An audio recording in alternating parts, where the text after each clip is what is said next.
You're listening to the Visibly Fit podcast. Hey, I'm your host, Wendie Pett, and every week I'll give you holistic, practical solutions for everyday issues related to nutrition, healing, functional fitness, and behavior modifications. As a natural path fitness expert and wellness coach for over 20 years, my goal is to empower you to reach for greater health and to rise up to your next level of living in mind, body, and spirit. You were created with greatness in mind. It's time to own it. Are you with me? Then let's dive in.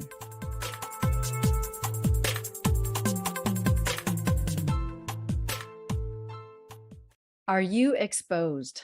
Are you overexposed? To what? To dirty electricity, to wireless radiation, to magnetic fields, to artificial lighting, the list goes on. But these are known as EMFs, electromagnetic frequencies. And we are going to be talking all about EMFs today on this episode of Visibly Fit. I am your host, Wendie Pett, and our guest today is Leah Lelesne, and she has spent years in the mental health counseling world, frustrated by the lack of lasting healing that she saw. And she knew there had to be better answers for the hurt that her clients felt. Convinced of God's promise in 1 Thessalonians 5:23 of complete wholeness, spirit, mind, and body, she returned to her roots of inner healing prayer and found revelation after revelation of God's answers to lasting breakthrough. Through her books and through her blog at shaylama.com, Leah brings together her unique skill set of counseling training, inner healing prayer ministry, and mind-body work to help you be as healthy, whole, and close to Jesus as possible. And I found her because she had written a blog on EMFs and she's done a little research here and she loves Jesus. And I thought, let's just bring her on and break this down. So hope you enjoy the show. Well, welcome, Leah Lelesne, to the Visibly Fit podcast. It's so great to have you. Hey, great to be on here. Well, I have mentioned multiple times that I'm going to bring someone on that knows about EMFs. And I literally believe that the Holy Spirit connected me with you. And I'm so excited because you had a blog on EMFs. And I'm like, oh, good, a Jesus girl to talk about EMFs and what's going on in the world. So first of all, before we get started, some people are going, EMFs, what are you even talking about? Let's just talk about what EMFs are, and then we'll go from there. Yeah, absolutely. So EMF is electromagnetic frequency. Or sometimes you'll hear people talk about like electromagnetic radiation. And it's basically the energy fields that all the electronics that we're using these days put off. So everything from cell phone towers and your phone to Wi-Fi to the microwave to if it has a power cord, it's probably putting off some degree of EMF. And there's a whole bunch of debate about if those are actually something to worry about. Kind of like for years, you've had the folks that are like terrified of their microwave, like they push the start button, run out of the room. And then you have other people that are like, it's no big deal. Like, it's fine. I'm going to stand right next to the microwave and not worry about it. So it's basically that same concern, just on a much larger scale. And where I love to start with talking about it is actually about just making sure that we're not approaching it with fear. Yeah. Because any of these things where it's something that we need to be concerned about, it's so easy to immediately go to a fearful place with it. So I would encourage your listeners, if the thought of even talking about this puts you on edge and makes you fearful and makes you pull out your tinfoil hat, this might not be the episode for you. Or maybe it is. Or maybe it is. But I want people to approach this just from a place of being informed, being wise, and doing the things that make sense for them and their family. I don't want anybody to feel afraid or feel like they have to move to get away from a cell phone tower or, whatever other extreme measures that might come to mind from this. The worst thing you could do from all this is partner with fear. Right. We really, really, really do not want to partner with fear. We want to partner with Jesus and that he is bigger than all the EMFs. But realizing too that he has given us really awesome brains and the ability to research and know ways to protect ourselves. And a lot of the ways are pretty simple. It's just little minor changes.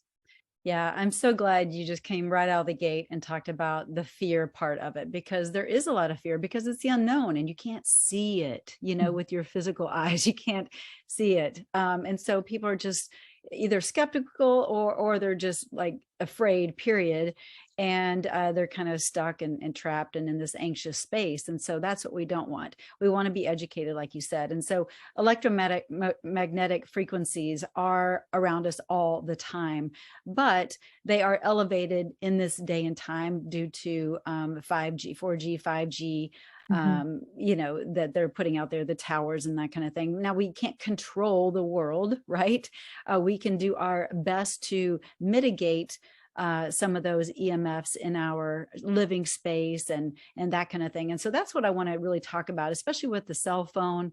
And I mean, I'm the worst. I've got this thing on me all the time. Like this is my computer so often. And I'm not alone in saying that, but oftentimes I put it on airplane mode. But let's talk a little bit about that, or people that sleep with it next to their head or by their bed. Let's just kind of start. Where can we mitigate the EMFs in our home so that people feel a little more at ease with what they can't see? So mitigate is actually a really great word to bring into this. And there's really two approaches to protecting yourself from EMFs. First of all, thinking of it as harmful, as harmful levels of it. We can't protect ourselves from every EMF ever. Right. Because even natural sources like the earth has a magnetic field. Like there's going to be some degree of it, even if you go off grid completely and are in the middle of nowhere. So it's really about reducing the amount of harm that we're exposed to with it. So two approaches to that are mitigating, like you said, or blocking. So a blocking device would be something that puts a physical barrier between you and that source of EMF. So some examples of that would be you can get cages to put around your Wi-Fi router. The smart meters that are on a lot of our houses now, where the power comes into our house, there's a Faraday cage you can get that fits over that smart meter. So those are like physical blocking things you can do. There's cases you can get to put your phone in that physically block any kind of signal coming in and out. There's paint you can get for the walls. There's nets people put over their beds. You can go hog wild with all the different things you can come up with to block it. And personally, where it's easy to do that, I think blocking it is probably the best way to go about preventing that damage. But some of those ways are a little extreme and not accessible to everybody. So the two that I recommend, though, as being pretty accessible to most folks, is the smart meter cover, which is just like a little wire mesh cover. But what it does is it kind of closes the circuit on that meter. So instead of it just being kind of a free-for-all of how far those frequencies can emit, the cover like contains it. So it doesn't completely block everything. They can still read your meter, all that kind of stuff. But it isolates that effect to a smaller area. Same with the Wi-Fi cages. Your Wi-Fi still works. It's just, it's limited. Some of that with range. Your router, right? Yeah, your router. So those are two really great first steps. Okay. Other steps that would be considered blocking in a sense are things like turning on the airplane mode on your phone, or making sure that when you're using your phone, that it's not plugged into a charger, that you're not using it while it's charging, not sleeping with it next to you, put it on the other side of the room. I know sometimes you need it that close to you at night to not have to get up for certain things. So something you could do then is look into some of like the sleeves or cases that you could put it in there next to you, so it's still really accessible, or just turn it off. Right. Imagine that, Leah. Imagine that. Turn off your phone. Actually do that. They still do that. Yeah. So turning it off. Some people turn off their Wi-Fi at night. They'll just turn off the router at nighttime, which I know it gets hard with all the Internet of Things, like security cameras and just all the other things that are using our Wi-Fi. So that's not always an option, but if it is for you, that's a great way too, is to just turn it off at night.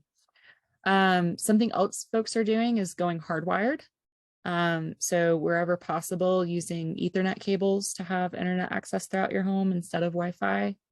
Going back to old school a little bit, yeah, old it's school. getting harder with that because so many devices don't have the Ethernet ports. But there's even adapters yeah, to connect your phone even directly to Ethernet. So it really depends just what makes sense for you. And I try to say just start with the easy things. But then the other word, so mitigating.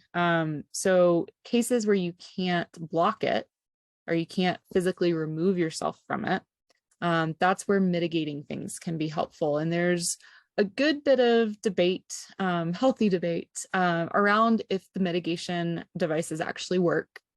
And the reason for that is it's hard to measure it. You can't, with a blocking device, you can take an EMF meter and you can check it. You can see like, okay, it was this before and now it's this.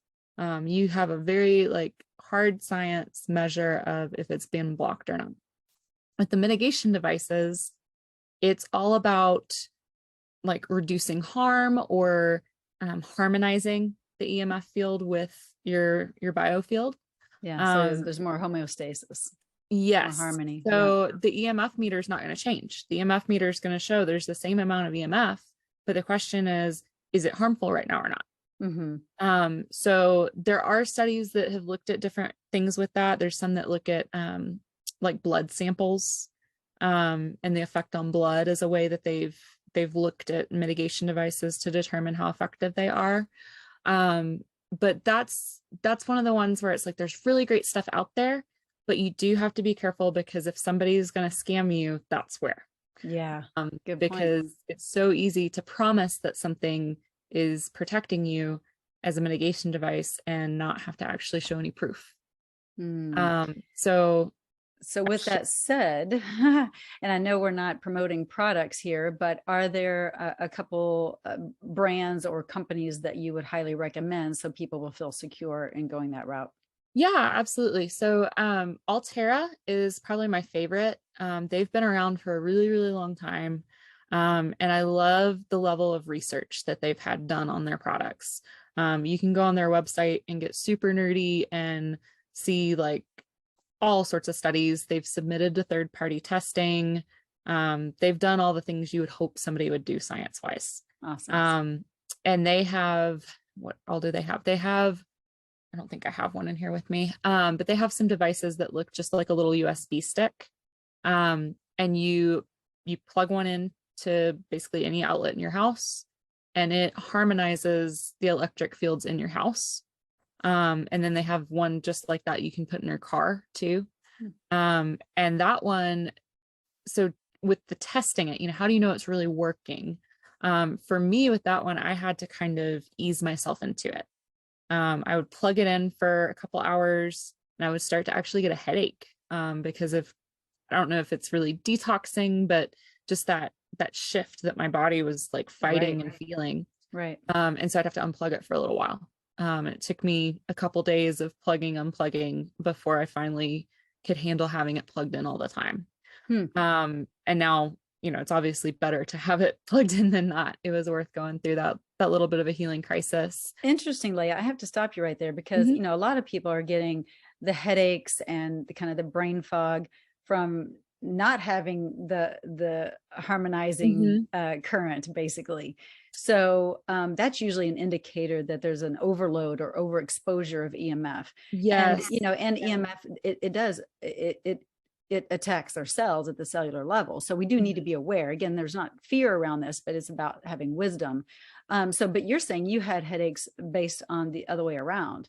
And that's was starting to harmonize. A little bit of a healing crisis. It's just your body not used to the shift. But you're absolutely right. And that's why it's so hard sometimes to get people on board with seeing the risk here, is because it's not like it zaps you immediately. And every body is different in how they react. Everyone's response is different, but it's that cellular, that DNA level damage that for some people, just a little bit, like they have extreme symptoms, and other people, it's more cumulative before they see anything. But yes, things like headaches, dizziness, trouble sleeping, anxiety, memory issues, eye strain. A lot of people even get tinnitus, like the ringing in their ears, body aches. There's all sorts of things that kind of just seem normal. Not that we should think that feeling badly is normal, but even like allergy, flu-like symptoms, some of these things can be symptoms of chronic EMF exposure. So if you've looked at all of the different things to try to help something like that, and nothing's really hit, nothing's really helped, then looking at your EMF exposure might be a piece of the puzzle. It might not be the end all be all answer, but you know, it's that cumulative, you know, pushing the scale towards healing, that you want to try to address it as many ways as possible. For sure, because it's an endocrine disruptor for sure. You know, I want to talk to you a little bit because you're a Jesus gal, and you're all about the Holy Spirit, and I love that. And so I'm just kind of thinking along the lines spiritually regarding the EMF situation. And you know, we are vibrational beings, right? We are energy, we're frequency. Our cells are at a certain frequency. Each one is different, each person is different, and each cells are activating differently. But I'm curious your take on this. If by having so much noise, if you will, like dirty electricity and static, if you will, in the air, if it might be causing a harder time in hearing from the Lord, because he's got that still small quiet voice, right? And if he's speaking and there's all this other chatter, if you will, frequency wise, do you think that that's causing maybe I don't know, an interesting situation? It's an interesting question. Just came to me, so we'll see how that goes.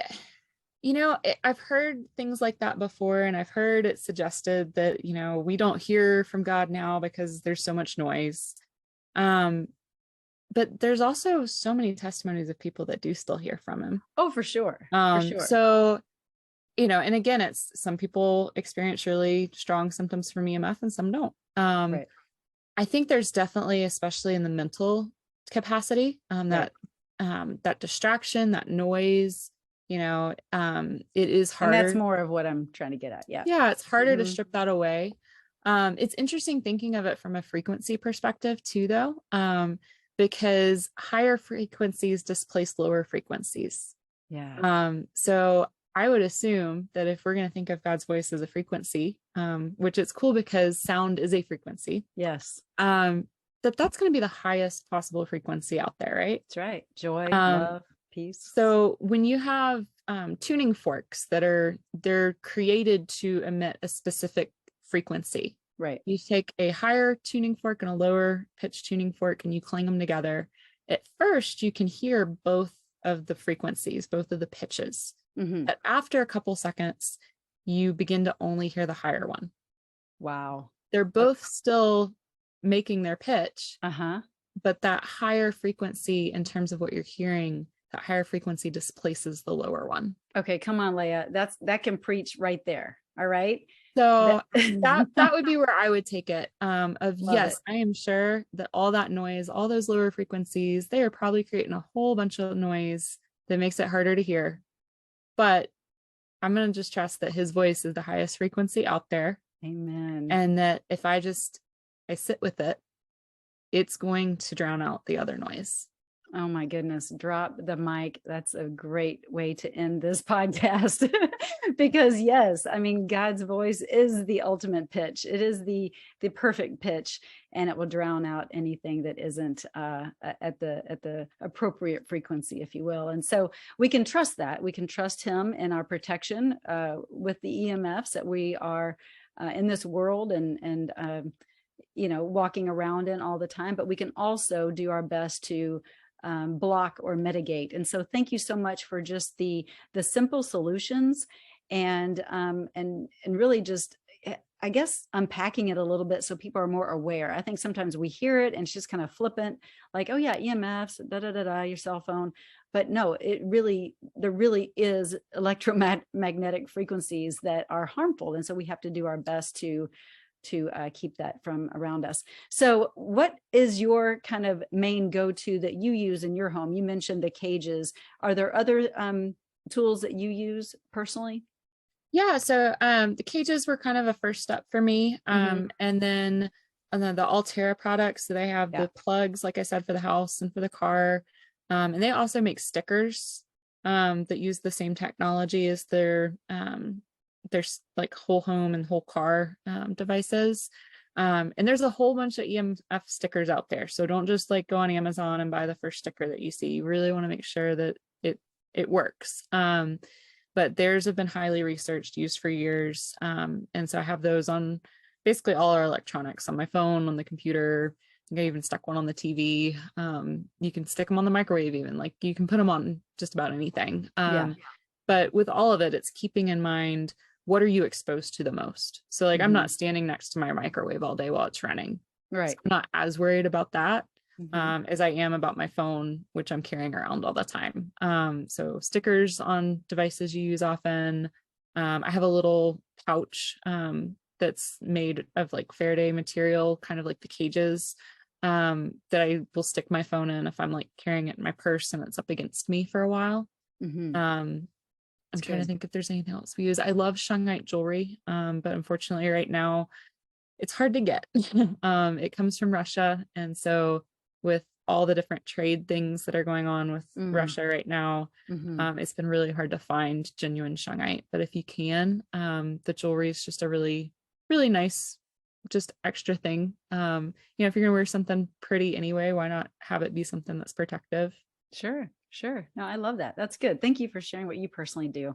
And those of you listening, you can go to shelemah.com, and that's SHELEMAH.com. And I'll put that in the show notes. And Leah has a great blog on EMFs, and she's a prolific writer. And so you'll find some great things there too. But thank you so much for being on the show. And I know that we're going to have you on real soon for another hot topic. So if you're listening and you're loving what you're hearing now, you're going to want to stay tuned for some upcoming episodes where I'm going to bring Leah in for talking about emotional freedom tapping. If you don't know what that is, you're going to want to find out. So anyway, thank you so much, Leah. Blessings. Talk to you soon. All right. Take care. Bye. Bye-bye. Yeah, really enjoyed having Leah on today. She is, I actually just found her because I was looking for someone to talk about EMFs, and I don't know enough about them. I know that we protect the best that we can here in our home, but I didn't know enough to really give you an educated, podcast around it. So I think she really unpacked it really well. So thank you for tuning in, and I hope this blessed you. I hope you learned a little bit something new today. And again, if you want to learn more, go to shelemah.com. That's SHELEMAH.com.